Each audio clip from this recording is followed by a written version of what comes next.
Our grandmother is a very unique person. She's Nice way of about in saying it. her 90s at this point, very strict. Um, you can almost say she raised us without love. Mm-hmm. We we were not liked, um, but we were tolerated when it came to my grandmother, and not just my grandmother, other relatives as well.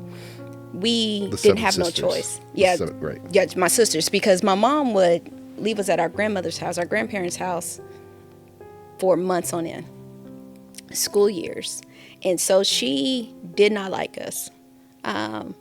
Think Flowers in the Attic. If you've ever seen that movie, that was the reality. Uh-huh. And so I remember reading my books, like homework and doing what was right is my comfort zone. Like I function very well. And so I'm reading my book on the porch one day and I have a bookmark. And I'm scrolling down like a regular kid would use a bookmark, and I'm reading and I'm doing everything I need to. And she's standing in the doorway, and my grandma looks down to me and she says, why do you have that? And I was like, it helps me keep. And she was like, get rid of it. You don't need it. And I was just like, I need it because this has helped me get through each line. Like I can see every line clearly. And she stood at the doorway until I literally removed the bookmark from my book and I had to read. And I can't tell you that I read that book. I pretended to read that book because I knew that she was watching me. Still to this day, I'll still use a bookmark every now and again just to keep in line. But I don't know what provoked her to do that. But there was several things that my grandmother did with us growing up that made no sense. Still, even as an adult now, I would speak up for a child being treated like that. I often do if I see a child being mistreated. From my grandmother at times refused to even feed us. So again, growing up poor and without means, we had to find ways to feed ourselves. So we were taught early on about recycling and gathering cans. And Homeland, I think they're still around here somewhere, they would actually take cans in. And so every like Saturday morning, four youngest ones would get up, get a bag, and we would dumpster dive and go through people's trash and get cans and take those cans to recycling. And the money that we got from recycling, we would go to Homeland while we were there and get like snacks or whatever we could afford, whether it be a lunch meat and bread, because that would be dinner. That was our very creative way of being in a situation, but being resilient through it before we even knew what resilience was at that Right. age. But we never understood why she didn't like us, because we would have other cousins that would come, same small house, and would visit, and she would allow them to eat inside. That was another thing. We were made to eat on the porch opposed to inside the house. She would allow them to eat whatever she was cooking, her and my grandfather, and it would be sandwiches for us. So it was like a true distinction of the way we were treated opposed to our cousins. Even the color of our skin. Right. The darker you were, even though my grandma is a dark-skinned woman, the more hatred it appeared that she had towards you. If you were light-skinned, she would compare you to another light-skinned cousin, almost to create tension. Because as cousins, we knew we were kids and we were going to play. We loved to go outside and play. There was no, you live in Dallas, we live in Oklahoma. It was none of those distinction on the child's level. So any hatred we grew to know, it was given to us. Because again, we were close cousins. So growing up in that type of environment, we'd love to be outside, because being inside means that you were susceptible to abuse. My grandmother, on several times, slapped one of my sisters for something that she assumed they did. Because neither one of our parents were there, there was no protection.